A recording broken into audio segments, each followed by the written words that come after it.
Welcome to another episode of Done is Better Than Perfect.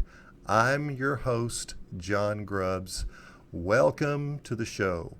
Now, if you can tell, my appearance is probably a little bit different from what you are accustomed to seeing. I am way past due for a haircut, and my youngest son, Parker, I think he's encouraged me to grow a beard just to see what his dear old pop looks like with a beard. So I am going to avoid shaving the entire month of April.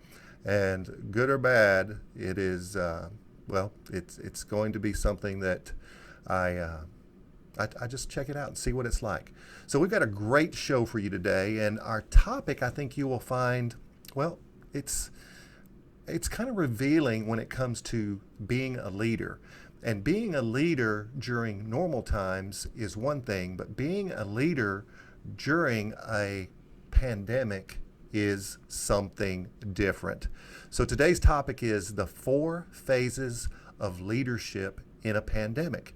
And how will you be remembered? So most people probably never thought that there were 4 stages to a pandemic. So I've kind of developed these over the last couple of days, and I think you'll find them interesting. But here's the big question. Here's the thought to ponder. How will you and your organization be remembered after it is over? Will you squander this defining moment, or will you do something about it? I love that quote from Daniel Burrus. So this is an ongoing crisis, and it is defining you in the minds of your people. Your leadership in their eyes is being formed like concrete, like cement, and it's going to be hardened in their minds once this is over. Because crisis defines leadership or lack thereof. Let me say that again. Crisis defines leadership or the lack thereof. In the immortal words of the poet Maya Angelou, people may not remember what you said. People may not remember what you did, but they are always going to remember how you made them feel. So as a leader, this pandemic is unprecedented. None of us have lived through something on this scale before. None of us have led people or organizations through something like this before. We are in what I call uncharted waters as leaders. And the most important thing you can do as a leader right now is to prioritize your activity. And here's the reality. Some of you are mission essential and some are not. Now, I could opine and talk for hours about the concepts of safety first, but here's the big but. Some people must face risks that others do not. The doctors and nurses are on the front lines. They're the heroes. The truck drivers are the heroes. The grocery store clerks are the heroes. They must maintain flow of products so that others can remain in lockdown, in isolation. And we're going to experience 4 phases of leadership during this pandemic. And I'll go over these and kind of explain these to you. So if you're taking notes, if you're writing these down, if you're just taking mental notes, understand that there are 4 phases of a leadership role in a pandemic. And they are process, response, recovery, and reflection. Process, response, recovery, and reflection. I thought I might do a catchy acronym called PER, but it just didn't sound right to me. So here's where we are. Initially, all leaders had to process the reality of this pandemic. We asked, how bad is this really going to be? And should I even believe what I'm hearing? Will it ever reach me or impact my business? Might this impact my family? And we processed this over and over in our minds, and it went on and on. Should I? Do I? Will I? And some of you may still be in this process phase and still struggling with how this is going to impact you or any other factor in your life. But most of us at this point have moved on to response. The response phase is action. We did things like initiate social distancing. We washed our hands more. We closed non-essential businesses. We closed our schools. And the one that breaks my heart the most, sports are canceled. I have a 16-year-old who loves baseball, and he is heartbroken because sports are canceled, and we don't know if he's going to be able to finish his season. In fact, this morning he was talking to me about playing summer ball, and I said, I hope you do. I hope you get a chance to play summer ball.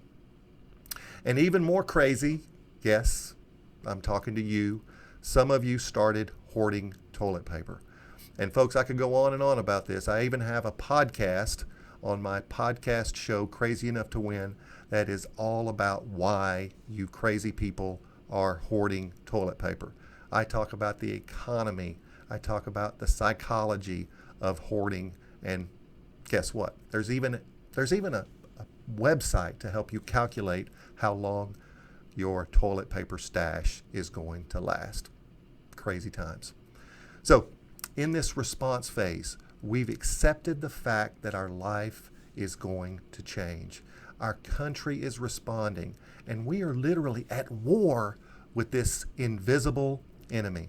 And as a leader, our people are going to remember how we made them feel during this response. Did we prioritize their safety? Did we prioritize their families? Did we prioritize their financial health? This is what I call the tough love phase. We are making extremely difficult decisions with imperfect information. This is the phase when your words matter most.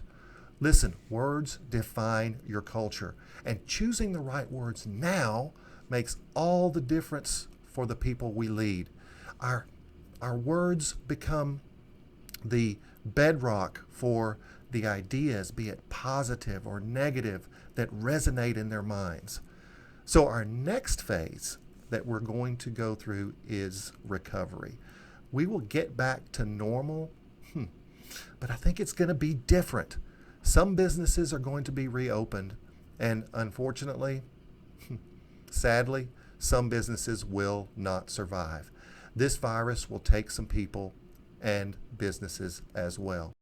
And leadership is going to be essential during recovery. It will be a time for strength.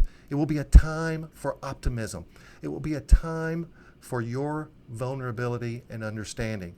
It's a time for you to be visible and a time for you to be confident, because your people are going to be looking for you as a leader to paint the new picture of normal.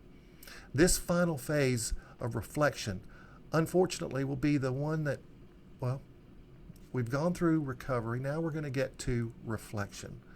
And this is sad because it's going to be the phase that will incur the most loss for leaders. So we went through process. We went through reaction, and we got to recovery. Now we're going to get to the reflective phase. And this is where our people will reflect upon our actions in the first three phases. Our title as a leader will be most at risk when people reflect upon our words, when they reflect upon our deeds during the pandemic. And they will go back and go, how did that leader make me feel? They will think about our messaging. They will think about the words you choose. They will reflect upon the difficult decisions that you made. And the thing that's most powerful is this is the silent phase, because most people won't tell you what they reflect upon. But yet it's the most important phase for true leaders or pseudo leaders, what I call wannabe leaders, because you are going to be judged. That's right. It's judgment time. And some will be found guilty of missed opportunities, guilty of the wrong priorities, and guilty of a lack of messaging. I am telling the CEOs that I coach, you need to have a daily dialogue with your people. You need to share information with them. You need to be seen. And I don't care if it's just a tiny bit of difference from what you told them yesterday. You need to be seen and you need to be heard. And no matter what you choose to do or choose not to do, in this reflective phase and in this entire pandemic, you are being recorded. You are being recorded in the minds of those around you. You have the difficult duty of writing the script as you go, and they are filming your activity. And guess what? They cannot read your mind. All they can see is your action. All they can hear are your words.